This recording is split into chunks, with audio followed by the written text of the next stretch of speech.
Hi, I'm Megan from Calgary, Alberta, Canada, and I'm here today to share my project for Michelle from Michelle Sews Again and her September initiative, Sew Purple to End Alzheimer's. This month, Michelle is partnering with a different YouTuber every day to raise awareness and funds for Alzheimer's treatment and research.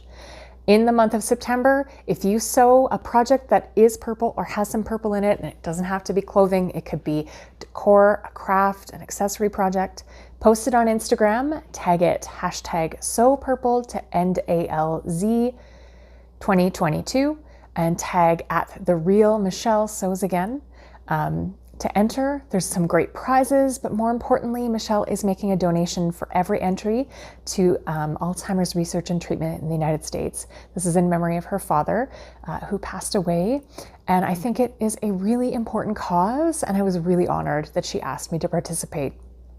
Michelle and I have made the Style Arc Besharl jacket. This is a cocoon-shaped dolman sleeve layering piece, and I made mine in advance of the crisp fall and winter weather that we're going to get here in Calgary out of a wool viscose blend fabric that I got at Rick Rack Textiles.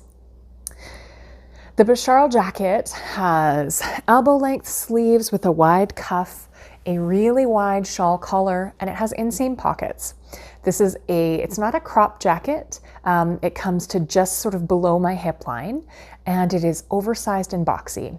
So I'd never made a Style Arc pattern before. I'd heard many times that their instructions were a little bit on the scant side, so light on detail, and that's certainly true.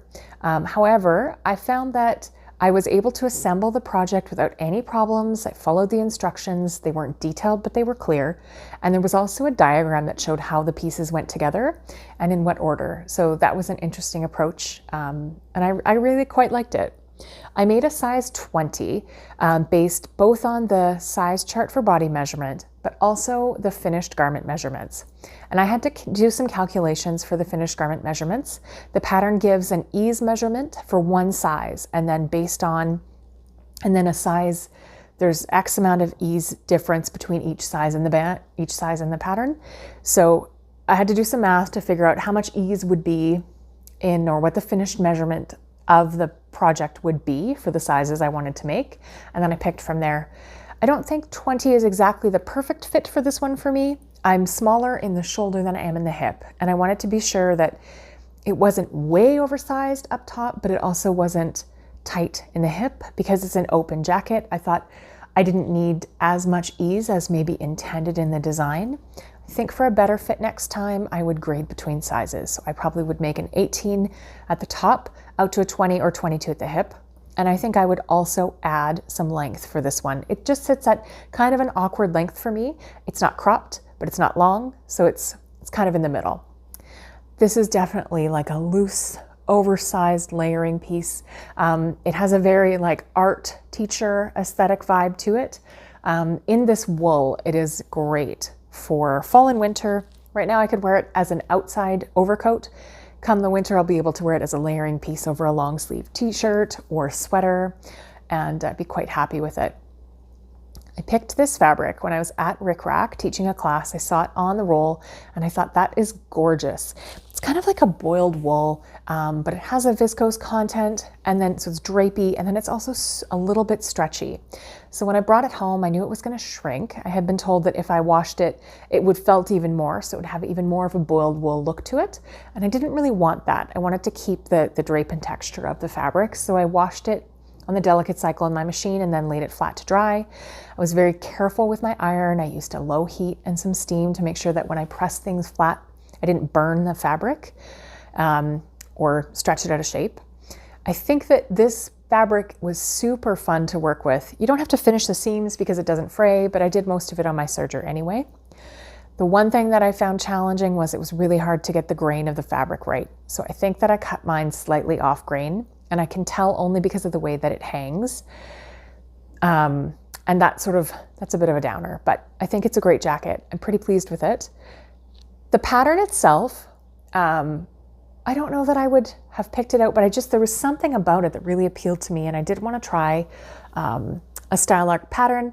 This one has these inseam pockets that are really far back. The side seams are really far back, and so again, if I made this project again, I would eliminate if I made this project again, I would eliminate the pockets because they are so far back on the side seam that they're not useful. Like I can't put my phone in there. I have to reach all the way back and it's going to fall out, and it's just not, I don't think that they're a practical pocket, which is really what I'm looking for. They're not decorative, so they better be practical, and they're neither. I didn't have enough fabric to cut the collar, so I had to seam it together, and I opted to cut it. You cut it on the fold, and I opted to cut it so that instead of the fold, it was seamed two pieces, and then the seam is running along the edge of the shawl collar. That's where the fold is supposed to be. It probably would hang a little bit nicer or fold over a little bit more nicely if it didn't have the seam, but I thought it looked intentional, and that was fine.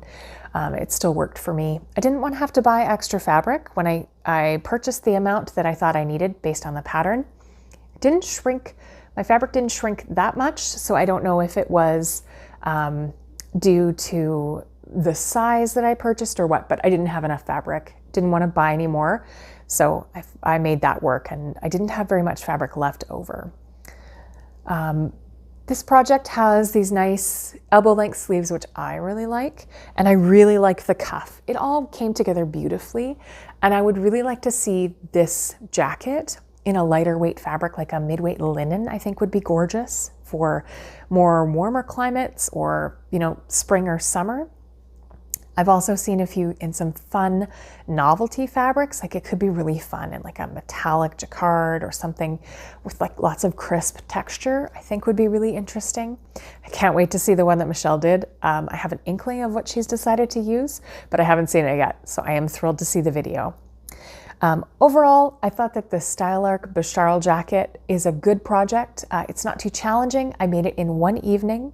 This boiled viscose wool blend was really nice to work with, and I would totally buy some more to use again. So I'll make sure there's a link down below. Rick Rack has lots of different colors, but I think if you're interested in sewing with this, it's a great project.